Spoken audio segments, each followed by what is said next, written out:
Hey, I'm Trapper Terry and welcome to another adventure. So you're probably all wondering why I got these gloves on right here. Look at these things. When I woke up this morning, boy, what a surprise that I have in my backyard.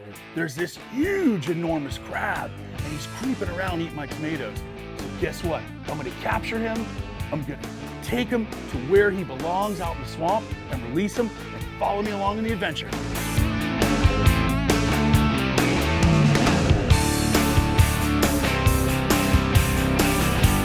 Wow, look at this guy, he's giant. It's a prehistoric land crab.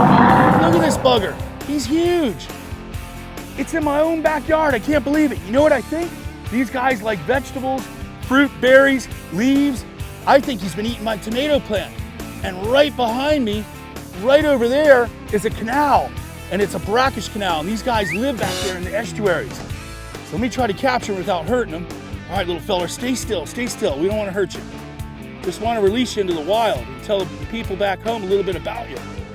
So this right here is a Florida land crab. Now, they're also known to be in the Bahamas, all along the southern coast of the United States. Mississippi, Texas, all those areas. These crabs right here actually are not carnivores, meaning they don't eat meat.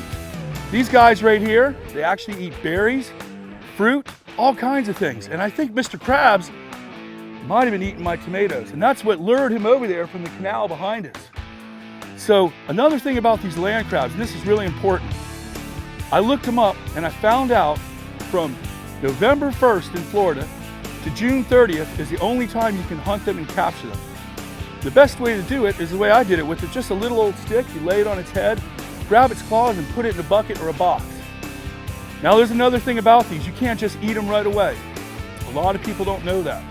If you go ahead and cook this guy up right now, he's been eating all kinds of things. There's water, there's runoff, there's pollution that gets in the canals. There's all kinds of dirty mud and everything. And as you can see, he's all muddy and gnarly. So if you eat him right now, there could be little toxins in them that you don't want to get in your stomach and make you sick. So the proper way to eat these crabs are, for about 10 days, you put them in a chicken wire fence, enclosed with water and fruit and lettuce, and you purge them. Purging means that you actually let them eat the fruit, the vegetables, and you put fresh water in every day. I recommend distilled or spring water, not your city water. And when he does that, it'll clean out his system. And you take him, and the proper way to cook him is, put him in a pot with some Old Bay, and then just like any other crab, peel back its carapace, its head. There's meat in the center, which is called lump meat, and there's claw meat and leg meat. And they are delicious. I'm gonna take him back to the wild, but before I do this, if you're ever gonna go out and capture this, there is a season. From November 1st to June 30th is the only time you can hunt them. Best way, get a net, go out during the day, after November 1st and to June 30th at the latest, scoop them up, put them in a bucket, purge them like I told you for 10 days, and then they're good to eat. But guess what? We're not eating him today. We're gonna release this bugger back into the wild because he shouldn't be in my backyard eating my tomatoes. So y'all follow me along in the adventure. Alrighty, this guy is super heavy. Got a monster crab in this little bugger right here. Shark's bait, stand back, stand back. This guy will bite your tail right off. Gonna put him in the old truck and go on down the road.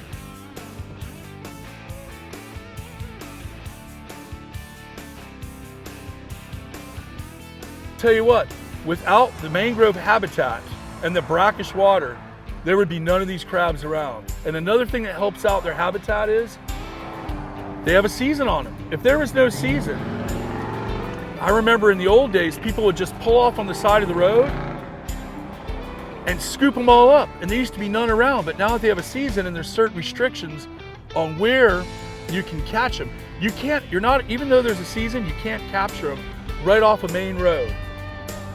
You can't capture them anywhere off a federal highway or in a state park. So basically you can't really capture them anywhere because that's where they live. And all the areas that they hide are off of main roads. So that protects them a lot. As long as people adhere to these policies and these rules and regulations, there'll be land crabs forever into the future. So over there, that's where we're gonna be releasing them, right into that beautiful, nice mangrove swamp. Okay, so I thought about releasing them on this side where I pulled over, but it just doesn't look good enough. Over there, I checked it out earlier and there's a lot of land crabs over there. So follow me along, let's go release them over here.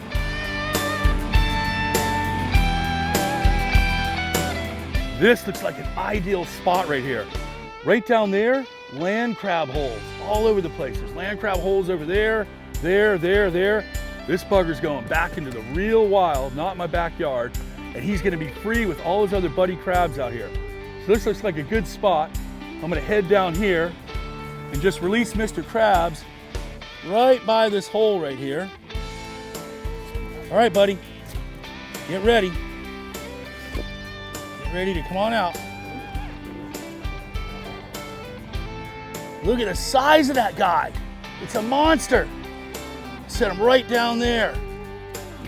Bye-bye, buddy. Enjoy the wild.